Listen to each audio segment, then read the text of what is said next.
Teve uma hora que passou pertinho do balanço lá, a gente viu o veneno derramar, assim, em cima de todo mundo.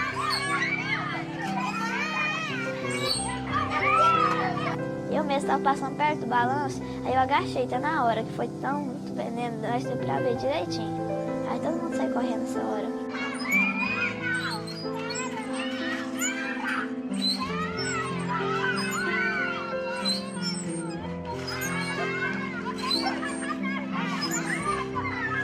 Começou, nós estávamos em horário de recreio, aí nós vimos aquele avião passando. Primeiro nós pensou que era...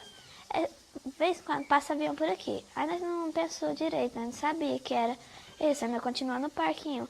E aí alguns outros estavam lá na quadra. O primeiro voo que a aeronave fez lá do lado da escola foi por volta de 9h05 da manhã. Essas crianças estavam lanchando, né? Eu acredito que pelo menos 60 crianças nesse momento estavam com a vasilhinha de lanche na mão, né? E quando essa aeronave passou o primeiro voo do lado da escola, e nesse momento o vento estava em direção à escola, e quando o agrotóxico veio todo para cima da escola. Inclusive eu estava lá no pátio da escola, no estacionamento, foi quando eu tomei o primeiro banho de veneno, né? A polícia de Goiás prendeu o piloto de um avião agrícola que despejou agrotóxico perto de uma escola rural no município de Rio Verde. 29 crianças e 8 adultos foram intoxicados. Segundo testemunhas, era a hora do recreio, quando alunos e funcionários da escola foram surpreendidos por uma chuva de agrotóxico. Tem criança que está coçando demais. Eu falei assim, então corre com elas pro chuveiro, dá um banho nelas para elas parar a piniqueira, né? 37 pessoas, a maioria crianças, foram socorridas em hospitais da região com dor de cabeça e vômito. Depois de medicadas, receberam alta. De acordo com a polícia, o veneno partiu de um avião agrícola que é muito usado no combate de pragas na agricultura. A aeronave estava sobrevoando uma lavoura de milho.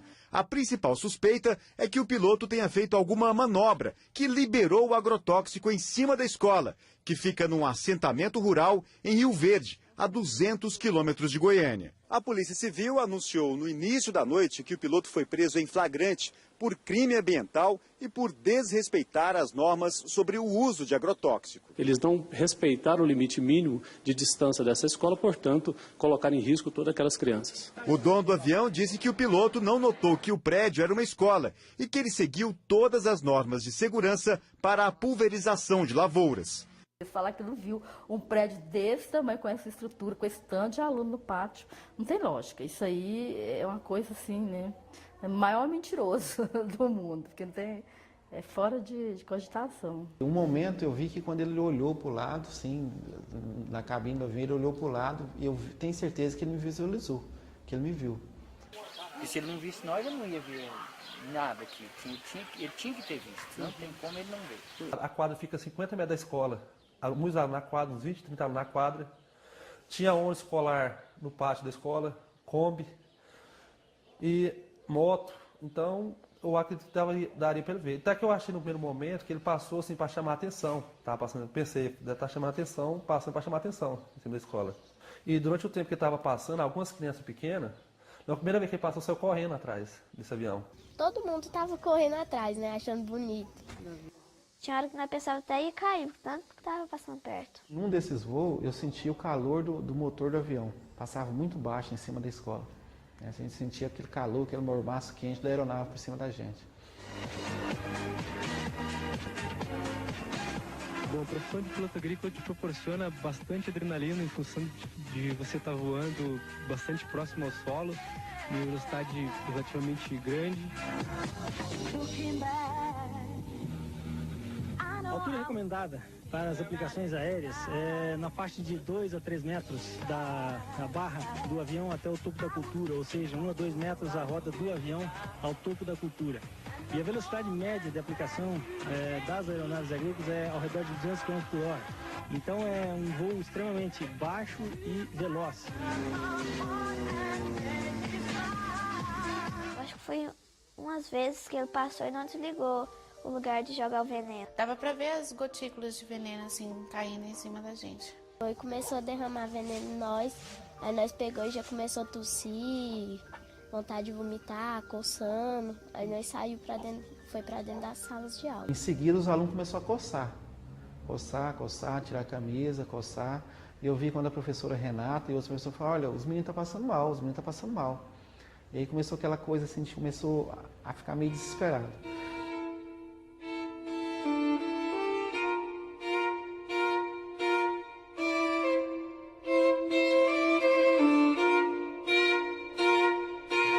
Aí eles ligaram da escola pro SAMU, o SAMU veio de encontro com outro ônibus, que eles colocaram as crianças que estavam passando mal mais que os outros dentro do ônibus e foram de encontro com o SAMU. Quando as viaturas alcançou, o pessoal parou, fechou a estrada, a GO lá fechou a estrada, e lá mesmo o pessoal do SAMU, bombeiro e ambulância da saúde mesmo que estava indo, começou a fazer atendimento a essas crianças, no meio da estrada lá. As crianças já chegou no hospital com soro, né? Por exemplo, a Luana deu vários desmaios nessa viagem, até mesmo dentro da viatura. Outros já chegaram com oxigênio. Situação assim de pânico mesmo. Aí foi, de repente, eu comecei a passar mal, porque ele foi me sufocando, fui ficando tonta, até que eu desmaiei. Ela tomou soro, daí o médico deu alta para ela, daí ela começou a passar mal, a senhora que o médico deu alta para ela, todos os alunos foram liberados. Só ela que ficou por último, daí o médico foi lá e liberou ela também. Daí a hora que a gente está saindo, ela começou a sentir fadiga de novo.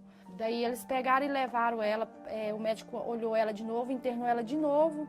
Aí foi, depois nós fomos embora. No outro dia, antes do almoço, aí foi todos os alunos embora, liberaram, aí foram todos embora. Aí chegou lá, aí passou mal de novo. Aí nós nem chegou lá em casa, nem cheguei a chegar em casa, né? Aí passou mal, aí teve que vir de novo na ambulância.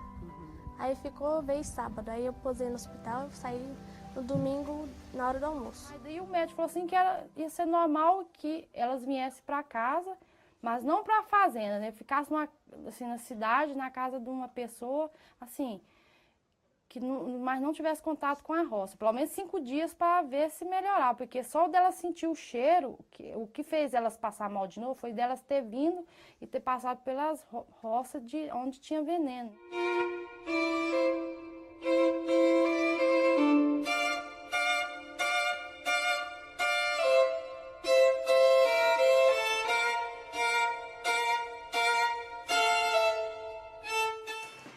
Desde esse dia que aconteceu o acidente, tem muita gente passando mal, como eu, por exemplo.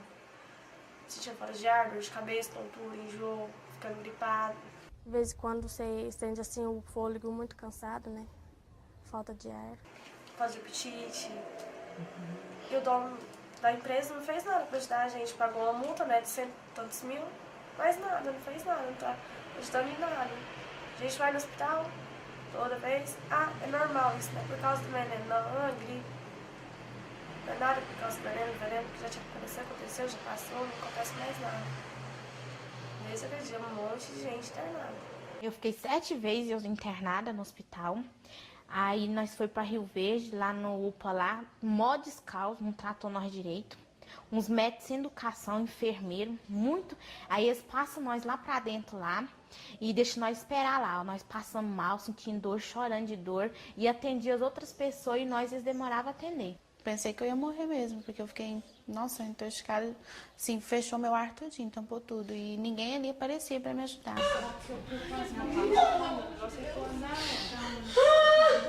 Senhor Jesus, misericórdia. Nós fez o exame lá do UPA lá, a doutora constatou, e ela pegou, chamou 6.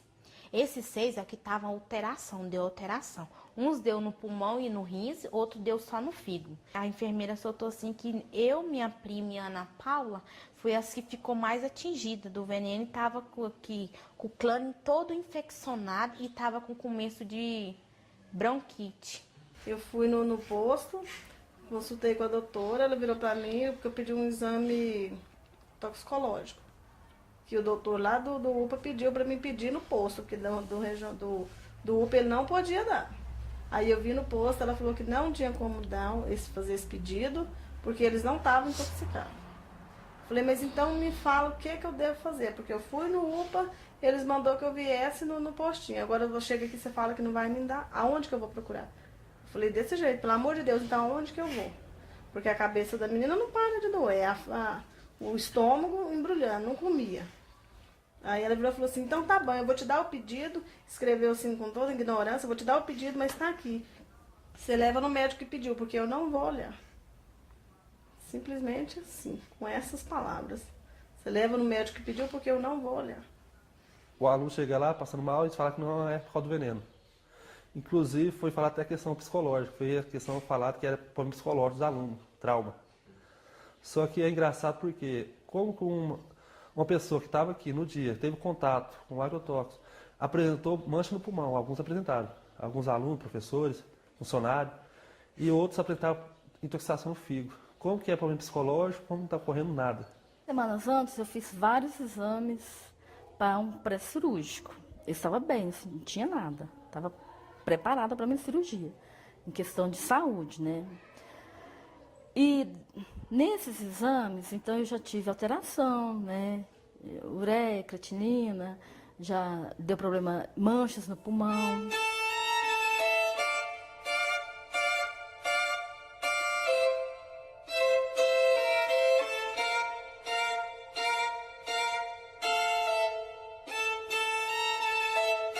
Inclusive, o médico virou e falou assim que nós não vamos ter a vida como nós tínhamos, a saúde como nós tínhamos antes.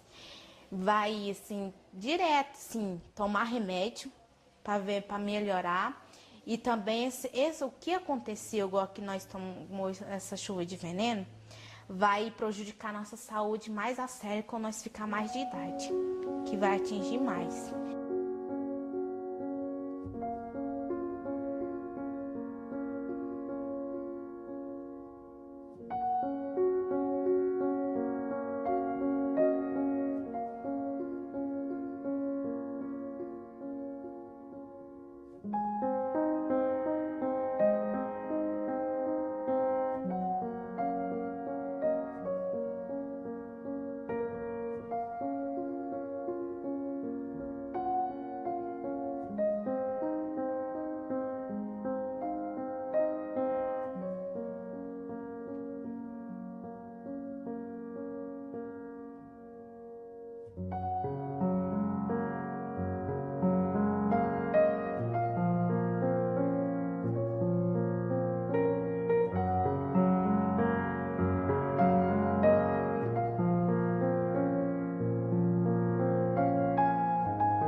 O que mais está incomodando a população é o despreparo dos profissionais de saúde, especialmente dos médicos, ao atender o caso e tentar descaracterizar ou minimizar, ou então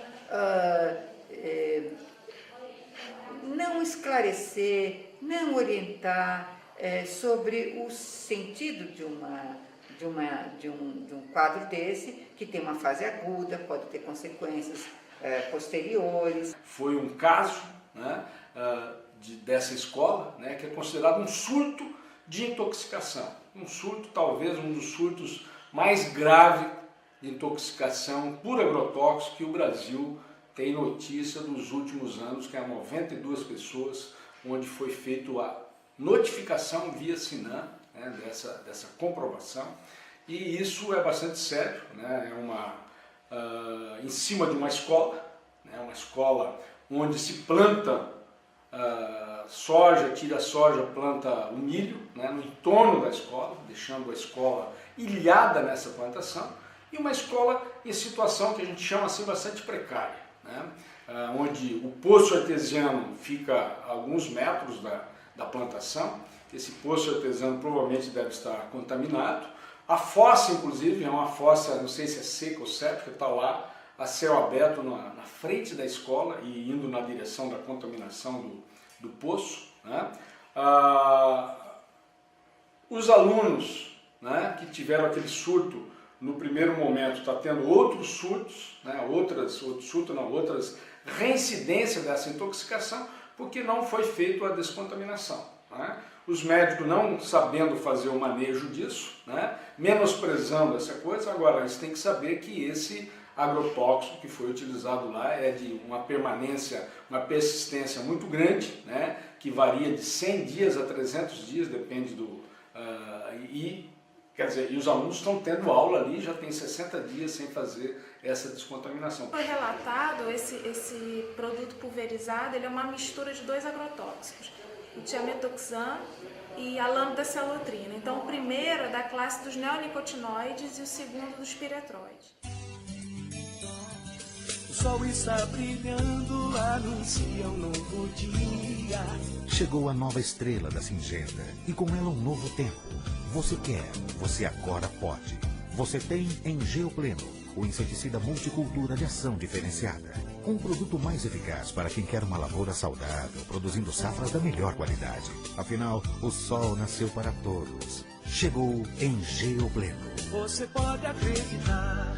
No Brasil e em alguns países do mundo também tem se discutido que o processo de registro de agrotóxicos ele é falho, no sentido em que a Anvisa, que dá o parecer sobre a saúde, ela dá parecer baseado em estudos que são realizados pela indústria, que são realizados avaliando-se a exposição a uma única substância. Então, aqueles estudos que são realizados em ratos, em camundongos, em cães, eles são realizados a partir de uma única substância. E aí o que acontece é que a indústria ela faz um produto formulado que ele leva não só aquele ingrediente ativo, aquele agrotóxico, leva uma mistura de agrotóxicos, também são adicionados adjuvantes, outras substâncias que são utilizadas aí para aumentar a eficácia agrônoma, enfim. E não se tem, então, do ponto de vista antes do registro, uma avaliação que seria mais apropriada para ver o efeito dessas misturas. Então, na verdade, o que às vezes já se identifica para um ingrediente ativo isolado, que é um risco elevado de alguns efeitos, quando essa mistura ocorre durante a formulação, isso é agravado. O que se tem de efeitos também, que é importante ressaltar que o que os pais, as crianças estão relatando, elas são corroboradas por esses estudos científicos. Então, tem estudos científicos relatando efeitos sobre os rins, o fígado, sintomas respiratórios, neurotóxicos, que são muito semelhantes ao que eles têm relatado. Tem 10 escolas na mesma situação, né, e alguns professores colocaram que talvez até pior, né, porque onde se planta quase até dentro do pátio da escola, do pátio do aluno da escola, milho, arroz, soja, cana-de-açúcar, quer dizer, é um desrespeito, né, dos grandes produtores rurais sobre a questão da coisa que é fundamental, que é o ensino, que as crianças, inclusive as crianças, nossa, que criança que nós estamos formando. Pulverizam com aquela máquina,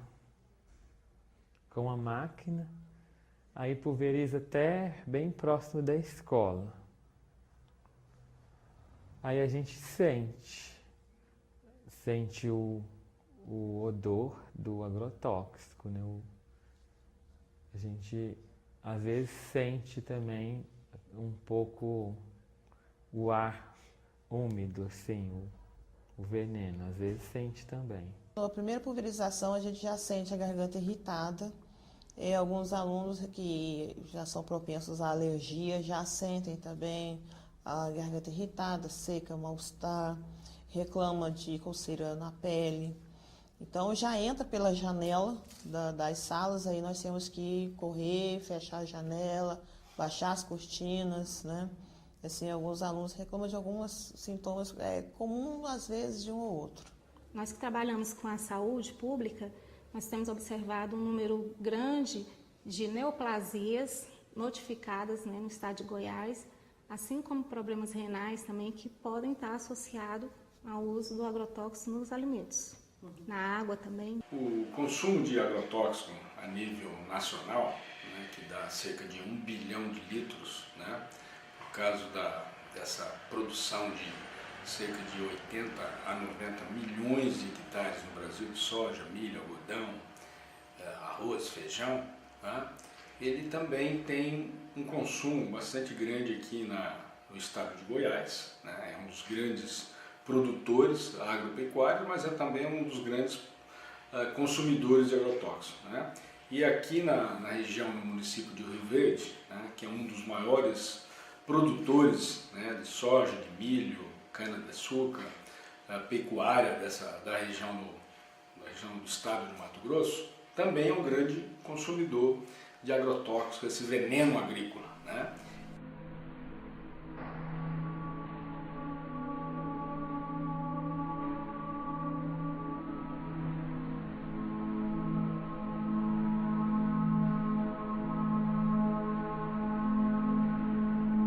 O problema do Pontal dos Buritis, infelizmente, que ocorreu na semana passada, ele, na verdade, é fruto de um processo que vem ocorrendo pelo menos há 40 anos, que é o processo de ocupação desenfreada do Cerrado brasileiro.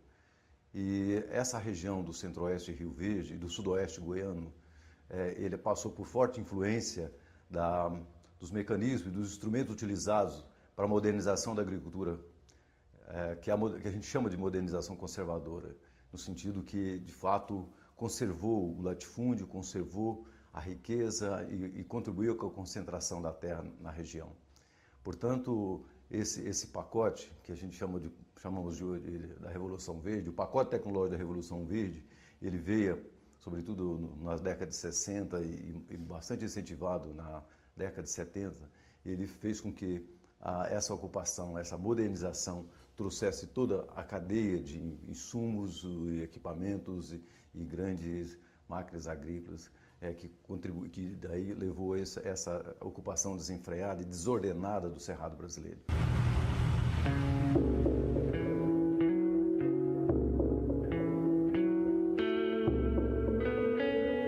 Do alto se vê a destruição do Cerrado. A mata divide espaço com fazendas produtoras de alimentos. Estamos sobre a cidade de Mineiros, Goiás. Por aqui o agronegócio chegou há 40 anos. O problema é que muitos agricultores usaram técnicas erradas. Resultado, além de destruírem a mata, deixaram a terra inútil para o plantio. O Cerrado está em 12 estados. Dados oficiais apontam que 40% da segunda maior formação vegetal do país já foram destruídos. O desmatamento é maior na parte mais ao sul, Paraná, São Paulo, Mato Grosso do Sul e Goiás, onde o agronegócio está há mais tempo. Nas áreas mais afetadas, se pode ver que surgiram desertos. 7% do cerrado já viraram areia, como essa fazenda em Goiás. Houve um plantio de cana aqui na região, de canaviais na região. E esse plantio esgotou a terra e então a terra foi abandonada. Há um investimento intensivo em relação ao desenvolvimento da grande produção.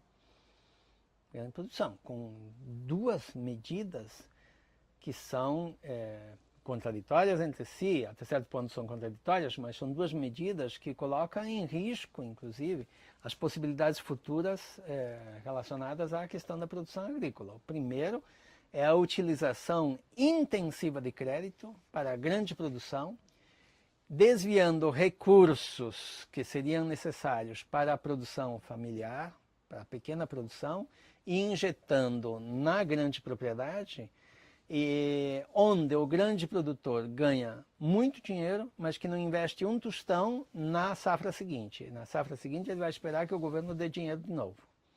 E não aquilo que ele ganhou e que ele poderia reinvestir. Ele não reinveste, vai gastar tudo, ou vai guardar embaixo do colchão, sei lá onde, e aí ele espera que o governo lhe dê outro recurso. Então isso é um primeiro ponto que desgasta a capacidade do país de se desenvolver de forma igualitária.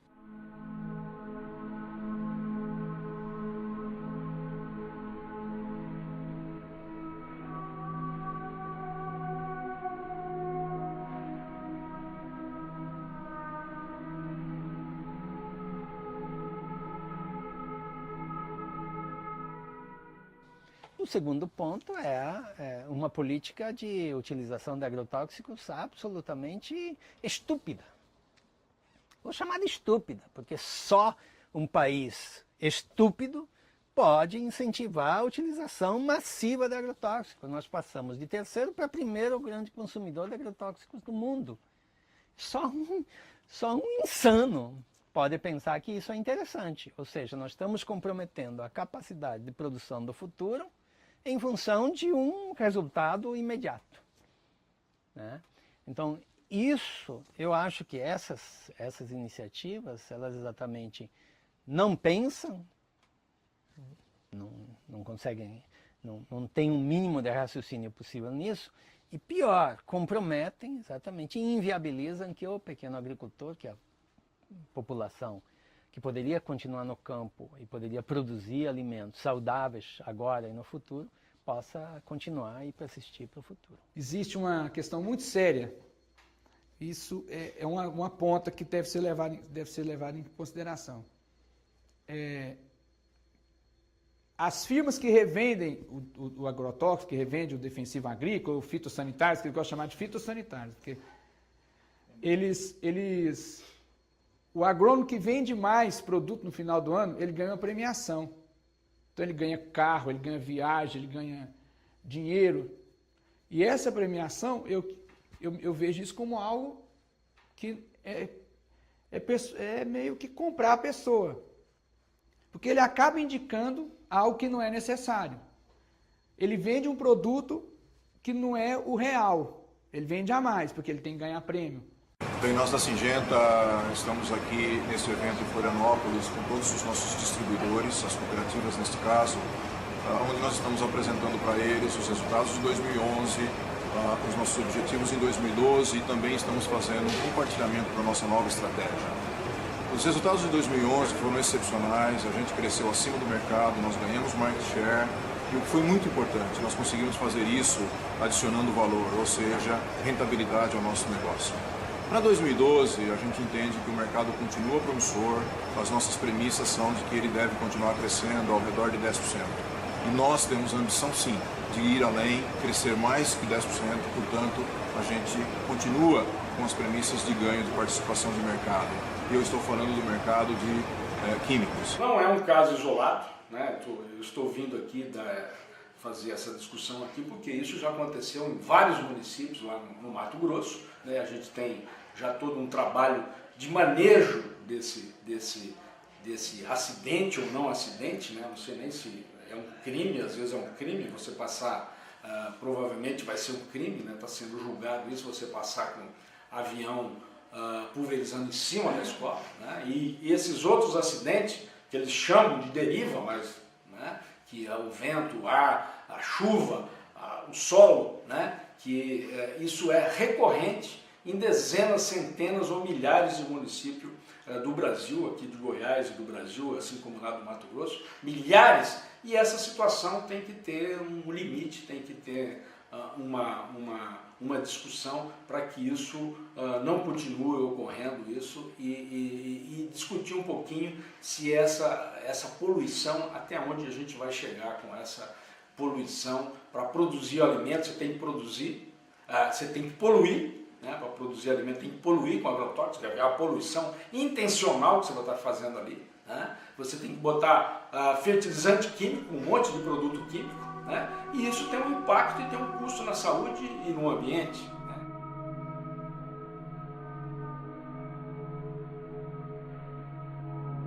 São poucos diretores, professores que têm coragem de abordar esse assunto. Eu já disse antes, aqui em Rio Verde tem a cultura do medo. E esse medo ele é tão forte nas pessoas, o medo de falar e sofrer pressão, perseguições, porque esse mercado do agrotóxico ele envolve muito dinheiro, então isso dá esse medo. Então as pessoas sofrem, elas querem mudança, mas elas até reclamam, mas assim não conseguem se organizar para fazer algo que verdadeiramente possa mudar essa situação. O que fazer? Consciência todo mundo tem, já falei, a gente sempre trabalha com isso. Mas é tentar desenvolver um tipo de tecnologia que não vá prejudicar as pessoas, ou que menos, porque, afinal de contas, desde da zona rural até o mercado, nós estamos lidando com isso. Nós estamos ingerindo isso de todas as maneiras, então, diversidade de problemas de saúde que tem hoje, tudo vem em função disso. Porque a gente não estava lá, nossos filhos não estavam lá, por exemplo, querendo enriquecer, ou querendo fazer farra, ou estar nas drogas, ou estar roubando. Eles estavam lá na condição de pessoas que têm responsabilidade de um futuro, para ter um futuro melhor. Eu queria realmente o que eles fazissem para nós, dasse assim, um plano de saúde para nós até o fim da vida da gente. Pra gente não sabe o que vai acontecer daqui, nem por tanto causa de dinheiro, porque essa indenização, se eles garantissem um benefício para nossa saúde, garantindo até o final da vida da gente, seria muito ótimo para nós. Só que nem isso aí eles não querem fazer. E o que eles têm que entender? Eu acho que não só os produtores, mas o mundo tem que entender que o meio ambiente é a continuação da nossa casa. Né? Não tem como. Se você zela pela sua casa, você tem que zelar também pelo meio ambiente. Eu entendo assim que tem que haver produção de alimento? Tem. Mas o que tem que ser mudado? A maneira de produzir esse alimento. O veneno, para mim, é uma forma rápida de atingir o objetivo de enriquecer algumas partes e empobrecer o nosso solo, a nossa vida, nosso ambiente. Hoje é inadmissível que um avião, na tentativa de jogar um veneno numa lavoura, acaba destinando milhares de litros em crianças. As crianças não são pragas, crianças são seres humanos. Eu pergunto, para onde que vai parar o conteúdo daquele vasilhame vazio, né, que o governo federal, estadual e mesmo municipal faz toda uma propaganda para recolhimento da embalagem vazia. Lógico, nós temos que recolher a embalagem vazia, que é um plástico, para não ficar no ambiente ou não ser reutilizado.